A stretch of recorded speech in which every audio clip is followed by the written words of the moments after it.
Hey, first of all, thank you so much for the feedback on the Cloud9 video from yesterday. I saw not just supportive comments, but also constructive criticism, and both of those things really sort of motivate me to want to keep making content, to keep making content better. So if you have any sort of suggestions or anything, feel free to leave a comment, and I will definitely see it and at least consider it. Second thing is, yes, this is supposed to be the IG episode, but in planning the next episode of Play Again with my guest, we really wanted to look at the IGKT series, so instead of potentially doubling down on what I'm going to do there, I decided to do kind of a more general topic about the LPL and why I think IG did well and why the rest of the LPL didn't really meet expectations and what we can take away from that. I think because this has been kind of a crazy year with all three of the LCK representatives not even making semifinals and representatives from Europe and NA making semifinals, that people have kind of forgotten to talk about the LPL. Not that surprising. After all, we are mostly English speakers, we mostly follow the NA and the EU LCS, and LCK is kind of the end-all be-all hub where most esports fans who claim to be very serious analytical esports fans park their cars. But going into this tournament, this was supposed to be the LPL's year, right? Of course, there were a lot of people still predicting KT to be first, but a lot of people had RNG and IG pegged together as possible favorites. UZI had gone through since All-Stars last year and not won a single event that he participated in. And of course, there was RNG winning MSI, there was RNG, well, not RNG, but the Chinese representatives with RNG in the bottom lane, a significant portion of RNG's roster winning the Asian Games, and yet RNG come into this tournament and lose in the quarterfinals. One of the worst showings by Royal ever. Obviously, Royal has only ever not made it to the semifinals once before when they've entered a tournament, and that was in 2016. That got me to thinking, well, is there a pattern when the LPL doesn't do as well as projected? Obviously, having a team in the semifinals isn't bad. I don't think that the LPL has always been significantly ahead of Western regions anyway, so it's not too strange to just see one team in the LPL semifinals. And obviously, LCK would kill, most likely, to have a team in the semifinals right now. But the issue is more the expectations going in for the LPL and whether or not they met them. And the last time, of course, they had such a showing where they didn't at all meet expectations was 2015. In 2015, you had a very sudden switch to the Juggernaut meta, and I think that that is very significant. Patch 8.19 is the World Championship patch. Looking at this patch, I thought to myself, okay, buffs to Darius, buffs to Fiora, buffs to Liandry's Torment, certainly nerfs to Tahm Kench, things of that nature makes me believe that Riot are trying to shake up the top lane meta a little bit to remove tanks and introduce more tank killers. Obviously, those changes aren't really having a major impact on the tournament. We aren't seeing Darius. We're only seeing a little bit of Fiora. The Liandry's hasn't really seemed to matter that much, and people are still in love with Tahm Kench. But already in playoffs, we were seeing things like Black Cleaver first item, Urgot. We were seeing Aatrox continue to be a menace. We were seeing Akali played more on the top side of the map. And it became a little bit clear that there wasn't going to be a strict tank top lane meta. Again, the last time we really felt this was 2015, and also to an extent 2016. You had a lot of Jace, a lot of Kennen, a lot of really heavy side lane pushers, and these are, I think, in recent memory, the years where the LPL has not looked the best, where you see LPL losing out to Europe, who have a much better grasp of these kinds of lane rotations, I think, in general, looking stringently at their meta. And for me, it's really the calling card, really what it comes down to is that the LPL region as a whole is kind of meta dependent. What I mean by that isn't that all of LPL just kind of plays the same way and they're all beholden to the way that the patches flip out going into the MSI and the World Championship.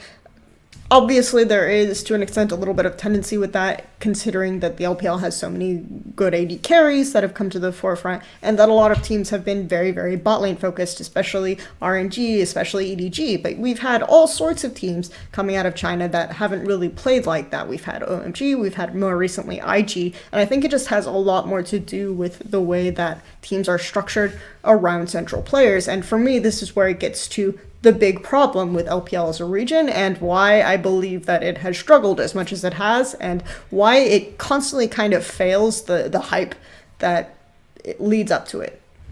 If you've seen me talk about the LPL history at all, you know that there have been a lot of instances where single players kind of make the team. And by that I mean you have to both be good, really, really strong individual player to gain the respect of your teammates, and also have a strong, dedicated personality that really kind of controls the team.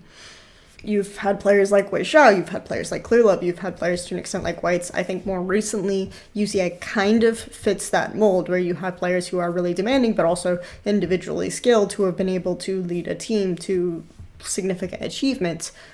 The reasoning for that comes a lot down to how some of the organizations are structured. There was an article published last year by Inven Global that came out when the LPL teams kind of failed to perform in the semifinals against the LCK. A lot of people were sort of speculating that because of the home advantage, because of the art and censor meta, that this could potentially be the year that China could beat some of the LCK giants. The reason why I bring up this article is because it has a lot of kind of unofficial sources, it has a lot of private sources, but it doesn't publish a lot of names, but it all kind of reinforces stuff that I already kind of knew or understood about the region as a whole. And a lot of that has to do with just generally how the organizations are structured, the coaching staffs, the practice ethic, everything going on. If you've paid a lot of attention to discussions about coaching and organizational setups in the West, a lot of this will sound pretty familiar. Chinese teams don't practice as much. Chinese teams don't take direct feedback from coaches. And a lot of this stems from organizational owners who came in, made massive Chinese teams, and basically paid for their pro gamers to kind of be their video game friends, if you will. And that means that a lot of these star players are really close to the owners, and if the star players are punished by the coaches, or if something that the coaches say comes back to the player, then the owner will hear about it, the owner will fire the staff and prioritize the player's comfort, the player's happiness, and everything that goes along with it. Now, of course, this isn't every organization, but a lot of the stuff that I heard was something that I wrote about in 2015 when you had the LPL underperforming to expectations, and when I talked about their practice ethic, the fact that they didn't necessarily take scrims as seriously, and just generally the kind of arrogance that some of the Chinese teams had going to that tournament, some of the trolling they did, and just the entire idea when organizations like EDG rose to the top, mostly because they preferred to scrim LSPL teams and not LPL teams. Obviously, to my understanding, a lot of this stuff has improved, but it has taken some time, and in 2017, Inven Global was still writing about it because there were still Chinese coaches and Chinese staff members willing to kind of talk about it. Obviously not as named sources, but at least for this information to get out there.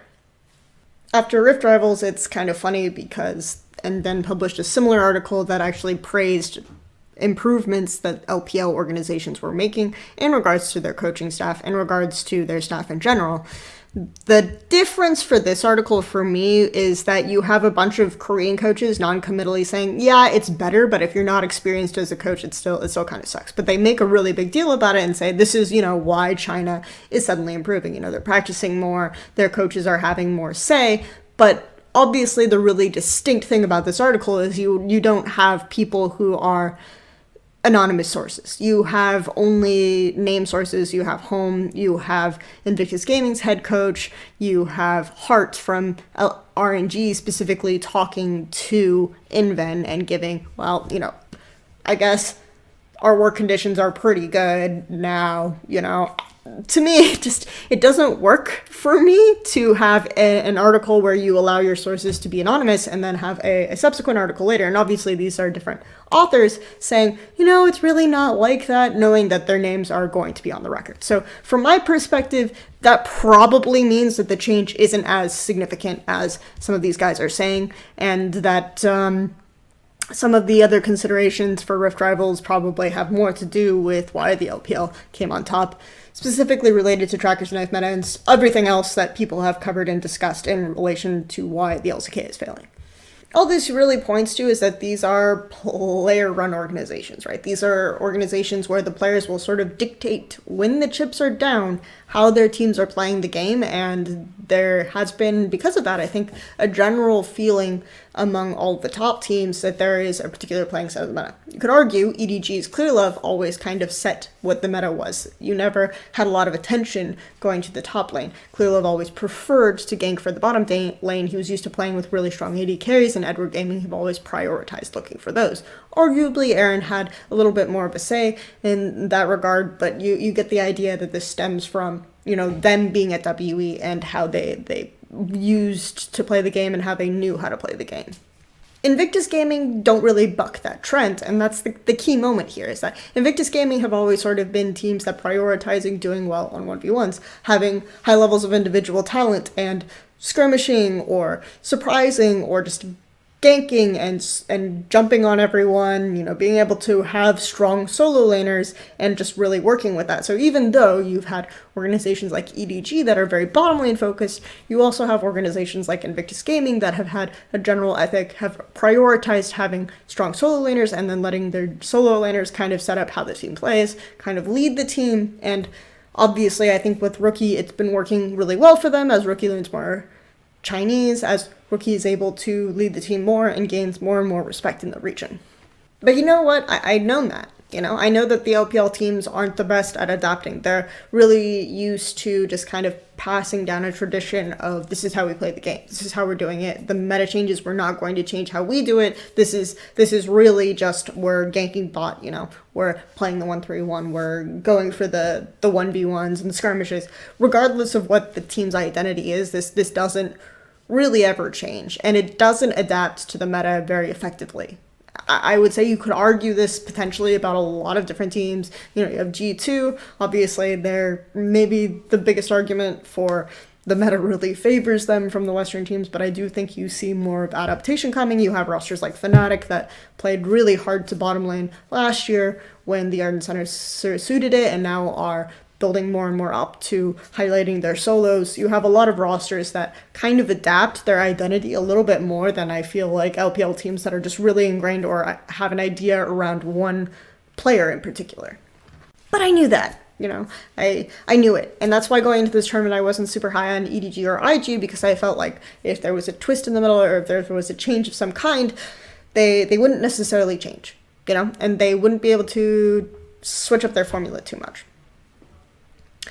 But I did get really excited, and I did make that video about there are no more excuses for the West because of all the things that LPL did better and all the things that, and I still think that that's the case because obviously the LPL has improved. We're not stuck in 2015 where we let the Korean players and only the Korean players dictate how we're going to play the game. We don't practice, we just kind of mock our opponents and do all those sorts of things. I still think that the lesson of the LPL going undefeated for most of the first round of group stage is really important and really interesting to pass on, and I'm really glad that the Western teams kind of stepped up and that we no longer will have this overarching narrative after this year of you cannot beat LCK. It's impossible to beat LCK. Why even try? Just have a vacation team. So I'm still really glad for that, and I still think that all of the regions other than LCK also stepped up, and it wasn't just LCK having the worst year ever. And I could probably do a separate video on that, but that's not what this topic's about.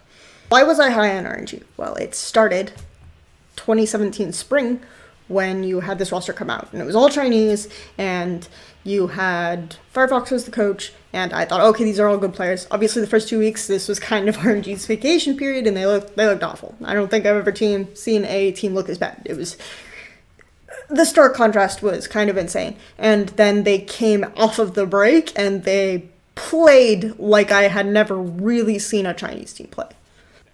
The LPL had just come off of their 2 worst years at the World Championship, and suddenly I have this game in 2018 where RNG are playing a composition with a side-laning Jace top, Varus and MF playing in the mid lane to hold the mid, and UZI of all people, just playing for utility, using his ultimate as catch, just looking for picks, not going super hard in the early game to play to the bottom side of the map, doing pretty good 1-3-1 execution, and I was like, oh my gosh, you know, this team has actually even surpassed the expectations that I had for it. Where did it come from? And I think when people think about Royal, they always will mention UZI first. They will always think of UZI first, but this team, for me, RNG was really kind of the first team in China to really play out 1-4s and 1-3s well, to actually do what I thought was really smart macro. And this is why I always said, you know, the best thing about RNG isn't even the way that they play team fights. They're not a team fighting team. They're really good at this macro play. They're good at threatening turrets. They're good at rotating from the lane and using the pressure from both Xiaohu. Like, mid lane is way more underrated than you think, and it is a way more important part of the way that RNG play out their game. There was a lot of this even leading up to Worlds, right? Even in the LPL final, because you had Xiaohu playing Rise in 2 of the 3 games that they won against IG, and he didn't necessarily win lane against Rookie, but he at least had a laning phase where he didn't fall behind by more than 10 to 20 CS. You know, it wasn't devastation, and he then was able to move to side, group up, and then move to side again, and have impact on the map that way. And then, of course, the Samsung series, you had this Rise that was ridiculously out of control, and they were trying to use that to match the Camille. So there were these hints of this RNG that I saw, and this RNG that, you know, I had in my head from 2017. And Let Me, for me, is kind of almost the worst part of that, because just look at kind of his stats and his champion pool, brought to you by Game of Legends, right, which you guys can go to in the comment section. But just look at his champion pool for 2017 spring. You have Camille, you have, of course, Gragas, but you have Rumble, you have Kled as his most played champions for the spring split last year, as opposed to if you look at his champion pool for the most recent season, it's a little bit more what you would expect. Right, you have Ornn, Urgot. I think some of his best games had Aatrox, but Shen, Cho'Gath, much more tanks overall. And then, obviously, Shen can still side lane, but Shen isn't necessarily a champion. Top lane Shen, at least, isn't really necessarily a champion that I think is super successful in this meta anyway. But there is this weird evolution from kind of the 1-3-1 team in 2017 spring to the 2018 summer RNG at the World Championship.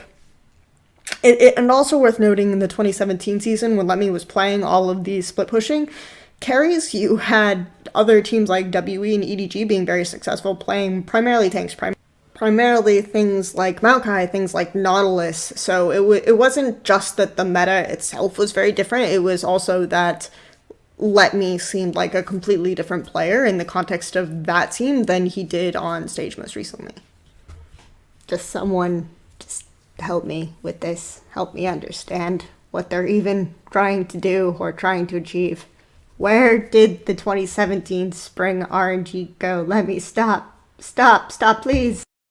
Where I go back to the Rookie versus Xiaohu matchups, the fact that Xiaohu was effectively the MVP of 2017 summer for RNG when they were winning, and when UCI was inconsistent, when they were subbing out basically all of the roster except for Xiaohu and Ming.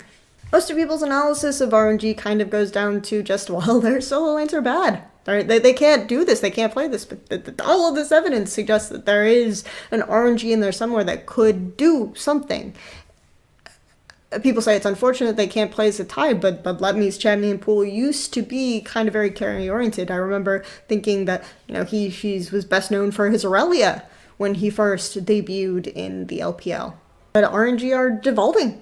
They're going back to Royal Club Hongsu in 2013. They're just, everyone play for UZI. Everyone just play tanks, play for UZI, play table tanks, just peel for him in team fights, let him take over. They're kind of subscribing into this this image that I think the world has of RNG of an only UZI team, and I look at the progression of this team, that it's been very slow since 2017 spring. It's been very slow, and it's finally gotten to this point. And when you have a player like UZI, it really kind of makes me wonder what kind of power Hart and Kesman have, and what sort of force and influence that Firefox had in 2017, such that they could actually get the team to play like this, such that they could actually get UZI to be the Varus, to be the guy who sits in the middle and plays like Kjarnan and lets his team play out 1-3-1 and lets Xiaohu be the primary carry. It's a really interesting question to me, because it feels like even though RNG had so much dimension and could have been this adaptable sort of team, they ultimately just collapsed back in on themselves and became the same, okay, we are the UZI franchise. We play around bot. But I promised I'd talk about IG. I promised I'd talk about IG doing this sort of 1-3-1 setup way better than RG did at this World, of being able to make KT Rolster effectively run around in circles, trying to decide whether or not they want to commit to the Baron or commit to the Shy, side laning on Fiora. I promised I would talk about whether or not this team is actually different, and I don't really think they are different from RNG. You have an idea behind this roster that it would be more adaptable. You have an AD carry that, once its own promised, would be very strong, that would be able to carry games like we saw in Game 5. But in general, I think you have a very formulaic team, the same way that you did for RNG, the same way that you did for EDG. It's just that the meta suits them, so they can do well. What does that mean for the LPL? Still not good enough. That's effectively the short end of it. I think that they got really excited because they were playing against a Korea that was struggling all year. We now kind of are aware of that and some of their problems. We were aware of that when Kingzone came to MSI, for God's sake. Kingzone had an insanely dominant spring, and we didn't think for a second that, there are deeper problems. It's just, Korea always has more teams. Korea always has better teams. Wow, Griffin's better. Griffin should have gone to Worlds. And yeah, there's some merit to that, because obviously Griffin had a pretty good summer split, but they're still a relatively immature team, and they're not going to have the same level of adaptability as I would assume other LCK teams historically have in the past. Also, just the cognitive dissonance that arrives when Kingzone went 16-2 and then just completely and almost lost to Flash Wolves at MSI. I mean, there was obviously something wrong, and we all just kind of threw it off. We just kind of said, it's LCK. No, they're good teams. They had a bad tournament. They're struggling a bit, and that's it's whatever. And maybe they do come out. They come out as monsters, but all of this informed our idea of the LPL and what the LPL had achieved and what it could achieve. And they have this problem, this meta-reliant problem, because they form themselves around single players. They form their cultures around single players, and this way of playing just kind of gets passed down in the more successful organizations, roster after roster. To an extent, WE still play like WE of 2012, and it's really fascinating, because it's either the meta is good for you or it's not. And I don't know. I think that if you have a team that's adaptable, and they still, or historically adaptable, and they still kind of default to this really one-dimensional, one-note image international competition, and almost all the teams do this, there has to be kind of a systematic problem, and this is kind of my speculation as to what it is.